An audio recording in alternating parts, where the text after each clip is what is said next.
सभी को जय मसीह की और एक नए प्रार्थना वीडियो के साथ आप सभी का फिर से स्वागत है। इस नए पवित्र शास्त्र के अध्ययन के द्वारा मेरा पूरा विश्वास है प्रभु यीशु आप सभी को जरूर आशीष देगा। तो कृपया इस वीडियो को अंत तक देखें। कल के दिन परमेश्वर आश्चर्य कर्म करेगा।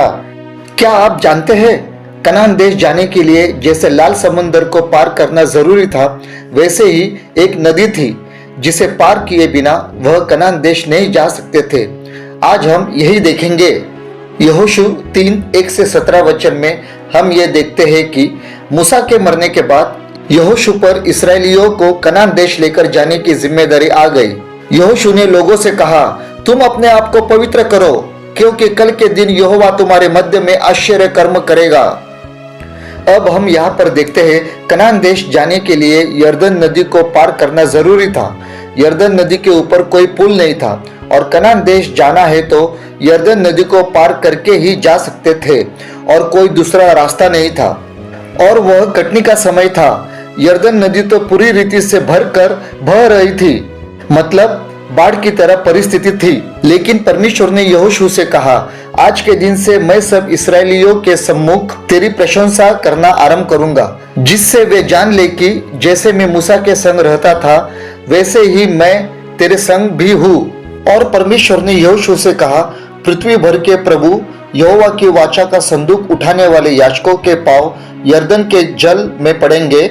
उस समय यरदन का ऊपर से बहता हुआ जल थम जाएगा और ढेर होकर ठहरा रहेगा। और इन परमेश्वर के अभिवचन पर यहोशू ने पूरा विश्वास किया। और फिर इतना बड़ा जन समुदाय जिसमें पुरुष, महिला, बच्चे और उनके पशु प्राणी, इन सब को लेकर यहोशू अपने संग ले चला। जब इस्राएली यरदन नदी के पास पहुंचे और वाचा का संदूक उठाने वाले याजक उनके आगे थे और याजकों के पांव यरदन के तीर के जल में डूब गए, तब जो जल ऊपर की ओर से बहा आता था वह रुककर एक ढेर हो गया और दीवार सा उठा रहा और वह पूरी रीति से सूख गया। और याजक यहोवा की वाचा का संदूक उठाए हुए यरदन के बीचों बीच पहुंचकर स्थल पर स्थिर खड़े रहे और सब इस्राएली सूखी भूमि पर चलकर यरदन के पार हो गए। इस तरह परमेश्वर ने उनके बीच में बड़ा आश्चर्य कर्म किया। इस आश्चर्य कर्म के द्वारा कुछ बड़ी ही जरूरी बातों को हम सीखते हैं, तो बड़े ध्यान पूर्वक आइए इसे सुनते हैं। पहली बात, यरदन नदी को पार करना एक बड़ी समस्या उनके सामने खड़ी थी।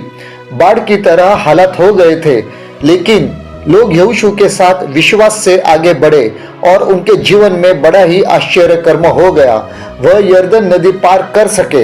हमारे जीवन में भी जब समस्या आती है तब हमें भी उस समस्या से न डरते हुए विश्वास से आगे बढ़ना चाहिए और फिर हम परमेश्वर के आश्चर्य कर्म को हमारे जीवन में जरूर देख पाएंगे। दूसरी बात, परमेश्वर से आशीष पाने के लिए पवित्र जीवन जीना बहुत ही जरूरी है, तब आश्चर्य कर्म हमारे जीवन में होंगे।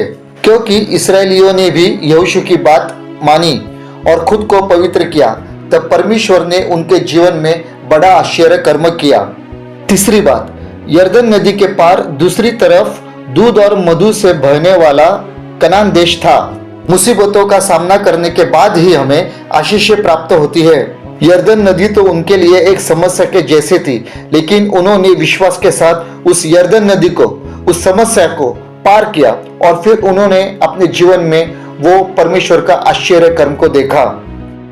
और उसी प्रकार कभी कभी मुसीबतों का सामना करने के बाद ही हमें भी आशीष प्राप्त होती है।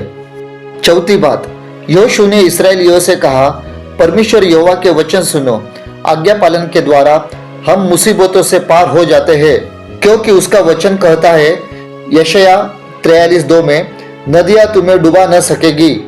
और इस वचन के अनुसार सचमुच यरदन नदी उन्हें डुबा न सकी।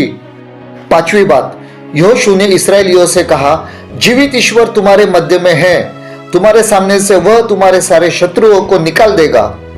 मुश्किल परिस्थिति में यहोशू ने लोगों की हिम्मत बढ़ाई, उनका विश्वास बढ़ाया और लोगों ने अपने डेरों से यरदन पार जाने के लिए कुछ किया। उसी प्रकार जीवित परमेश्वर हमारे मध्य में है और उस पर विश्वास रखकर हमें तो सिर्फ आगे बढ़ना चाहिए। और जो कोई आज मुसीबत में है, संकट में है, यहोशू की तरह उनकी भी हिम्मत बढ़ाकर उन्हें सही रास्ता दिखाना चाहिए। छठी बात, जैसे परमेश्वर मूसा के साथ, यहोशू के साथ था, वैसे ही आज भी वो हमारे साथ है। जैसे उसका वचन कहता है मत्ती 28:20 में, मैं जगत के अंत तक सदैव तुम्हारे संग हूँ। सातवीं और आखिरी बात, जिस तरह परमेश्वर ने इजरायलियों के लिए यरदन नदी के पानी को सुखाकर सूखा रास्ता बनाया और उनको पार ले गया, उसी तरह आज भी प्रभु परमेश्वर हमारे जीवन में कैसी भी तकलीफ हो, कितनी भी मुसीबत हो, दुख हो, संकट हो, बीमारी हो, तो उस सारी तकलीफ से वो हमको जरूर पार ले जाएगा। तो भले ही आज यरदन नदी के जैसे आपके सामने बड़ी समस्या चाहे खड़ी हो, परंतु परमेश्वर विश्वसनीय है और वो तो जरूर तुमको उस समस्या से पार ले जाएगा और तुम्हारे लिए तो वो बड़े बड़े आश्चर्य कर्म करेगा। तो प्रभु परमेश्वर आप सभी को इस यहोशू के जीवन के द्वारा बड़ी आशीष दे। आमीन।